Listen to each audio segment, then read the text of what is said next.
주님께서 여러분과 함께 또한 사제의 영과 함께 마테오가 전한 거룩한 복음입니다. 주님 영광 받으소서.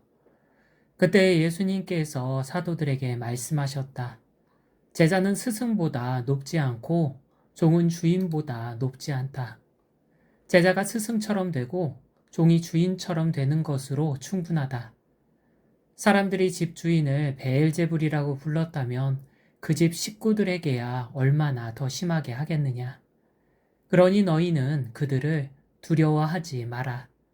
숨겨진 것은 드러나기 마련이고 감추어진 것은 알려지기 마련이다. 내가 너희에게 어두운 데에서 말하는 것을 너희는 밝은 데에서 말하여라. 너희가 귓속말로 들은 것을 쥐붕 위에서 선포하여라. 육신은 죽여도 영혼은 죽이지 못하는 자들을 두려워하지 마라. 오히려 영혼도 육신도 지옥에서 멸망시킬 수 있는 분을 두려워하여라. 참새 2마리가 한 잎에 팔리지 않느냐. 그러나 그 가운데 1마리도 너희 아버지의 허락 없이는 땅에 떨어지지 않는다. 그분께서는 너희의 머리카락까지 다 세워두셨다. 그러니 두려워하지 마라. 너희는 수많은 참새보다 더 귀하다. 그러므로 누구든지 사람들 앞에서 나를 안다고 증언하면 나도 하늘에 계신 내 아버지 앞에서 그를 안다고 증언할 것이다. 그러나 누구든지 사람들 앞에서 나를 모른다고 하면 나도 하늘에 계신 내 아버지 앞에서 그를 모른다고 할 것이다. 주님의 말씀입니다. 그리스도님 찬미합니다.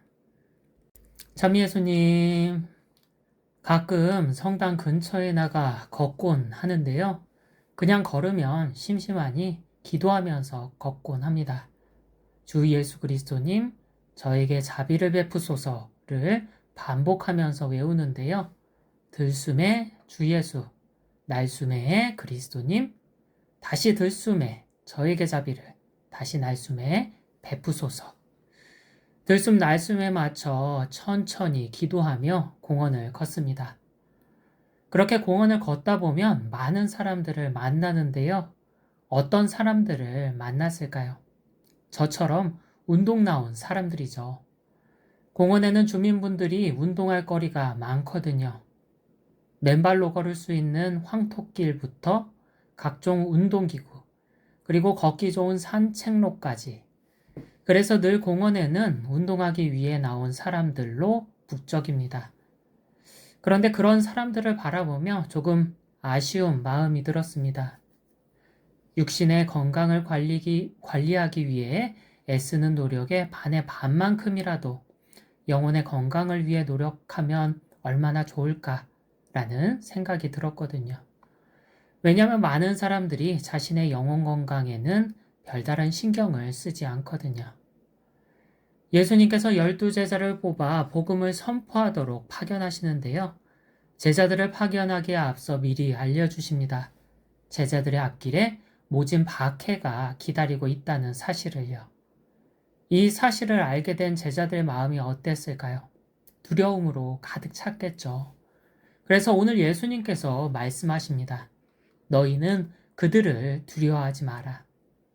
그들이 제자들을 재판에 넘기고 채찍질하며 심지어 죽게 할지도 모르지만 그들을 두려워하지 말라고 말씀하십니다. 그리고 그 이유를 알려주시며 이렇게 말씀하시죠. 육신은 죽여도 영혼은 죽이지 못하는 자들을 두려워하지 마라. 사실 제자들은 자신이 곧 육신이라고 착각하고 있었습니다. 그 육신이 박해로 고통을 겪고 죽을지도 모른다고 생각하니 두려워했죠. 육신의 죽음으로 내 존재가 죽을 거라고 생각했거든요. 그러나 제자들의 착각과 달리 인간은 육신만 있는 존재가 아니었습니다. 인간은 영혼과 육신이 결합된 존재거든요. 즉, 육신 그 이상의 존재죠. 분명 박해자들은 제자들의 육신을 죽일 수 있었습니다. 그러나 제자들의 육신은 죽여도 영혼만은 어떻게 할 수가 없었죠. 이에 예수님께서 말씀하십니다. 너의 존재를 죽이지 못하는 자들을 두려워하지 말라고. 사실 인간에게 정말 중요한 것은 육신이 아니라 영혼입니다. 기존의 육신은 죽으면 이 세상에 남겨져 썩거나 한 줌의 재로 변합니다. 반면 영혼은 기존의 육신과 분리되어 새 육신과 결합하죠. 새 육신과 결합한 영혼은 이 세상 너머로 넘어가 주님 앞에 서고요. 그렇게 내가 주님 앞에 서면 그분의 얼굴을 보게 됩니다. 우리가 살아생전 그토록 만나길 바랬던 그분 얼굴을 완전하게 그리고 영원히 보는 거죠. 그런데 그 만남을 마냥 기뻐할 수만은 없습니다. 그분의 얼굴을 바라보면 심판이 시작되거든요. 먼저 내 영혼이 무죄하시고 사랑 그 자체이신 그분의 얼굴을 보고 그 다음엔 살아생전 수많은 죄를 짓고 자잘한 사랑을 베푼 내 영혼을 봅니다. 그렇게 주님을 본 뒤 나를 보면 우리의 눈이 열려 나 자신을 알게 됩니다. 과장도 과소도 없는 있는 그대로의 나를 알게 되고 그 알므로 말미암아 나 자신을 스스로 심판합니다. 내 영혼이 주님과 하나 되어 영원히 살아갈 것인지 아니면 내 영혼이 주님에게서 떨어져 나가 영원히 죽음에 머물 것인지. 그렇다면 우리가 두려워해야 할 것은 무엇일까요? 내 육신을 죽일 수 있는 사건이나 상황들일까요? 아니요.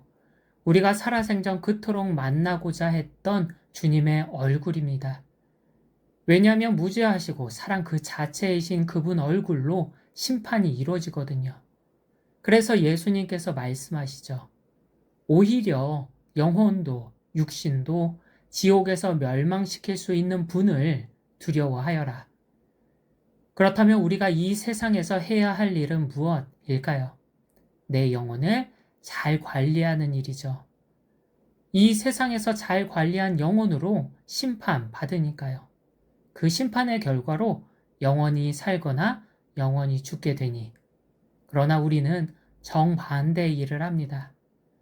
썩어 없어질 내 육체를 가꾸는 데 힘쓰고 정작 영혼을 가꾸는 데에는 소홀히 하거든요. 많은 사람이 육신을 관리하기 위해 갖은 애를 씁니다. 질병과 죽음을 두려워하거든요. 그래서 균형 잡힌 식사를 위해 노력하고 그 식사를 하루 세 끼 꼬박꼬박 챙겨 먹죠. 매일같이 육체 건강을 위해 운동하고 주기적으로 건강검진도 받습니다. 몸이 조금이라도 아프면 곧바로 병원을 찾기도 하고요. 그렇다면 내 영혼을 관리하기 위해서는 어떤 노력을 기울이시나요? 사실 영혼을 관리해야 하는 사실 자체를 알지 못하거나 잊고 살아가는 경우가 너무나 많습니다. 오늘 복음 속 제자들처럼 나 자신이 곧 육신이라고 생각하거든요.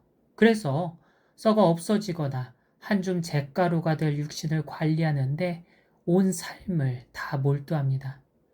그러나 우리는 육신 그 이상의 존재입니다. 영혼과 육신이 결합된 존재죠. 더욱이 육신보다 영혼이 더 중요합니다. 내 영혼으로 심판이 이루어지거든요. 그러나 그 사실을 알지 못하거나 잊고 살아가는 경우가 대부분입니다. 그래서 영혼을 관리하지 않고 관리하지 않으니 영혼이 병들어 죽어가죠. 그렇다면 어떻게 해야 우리 자신의 영혼을 관리할 수 있을까요? 영혼의 양식인 주님의 몸을 되도록 자주 받아 모셔야 하고요. 매일같이 영혼의 건강을 위해 틈틈이 기도해야 하며 주기적으로 판공성사도 봐야 하죠. 내가 지은 죄로 내 영혼이 아프면 고해성사도 봐야 하고요. 물론 내 영혼을 나 스스로 관리하는 것이 아닙니다. 영혼의 양식을 주시는 것도 주님이시고 내 영혼을 건강케 하는 것도 주님이시며 내 영혼을 낫게 하는 것도 주님이시거든요. 모든 것이 주님의 은총이죠. 그저 주님의 은총을 청하며 믿고 의지하고 매달릴 뿐이죠. 오늘 하루 무엇을 관리하는 데 애쓰며 살았는지 돌아보면 좋겠습니다. 주님 앞에 들고 갈 내 영혼을 관리하는 데 애를 썼는지, 혹시 이 세상에 두고 갈 육신을 관리하는 데 애쓰지는 않았는지. 내가 그토록 애지중지하는 육신은 결국 한 줌 잿가루가 될 운명입니다. 어느 누구도 예외는 없죠. 그러니 주님 앞에서 심판받을 내 영혼을 관리하는데 애쓰면 좋겠습니다. 내가 뭘 할 필요는 없습니다. 그저 주님을 찾고 의지하기만 하면 되거든요. 주님께선 지금 이 순간에도 내 영혼을 배불리시고 건강케 하시며 낫게 하십니다. 주님의 은총으로 내 영혼을 잘 관리하면 좋겠습니다. 내 영혼을 주님 앞에 들고 가는 그 날까지. 주님께서는 내 육신의 건강을 걱정하고 염려하는 내게 말씀하십니다.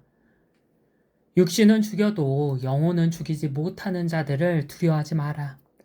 오히려 영혼도 육신도 지옥에서 멸망시킬 수 있는 분을 두려워하여라. 아멘.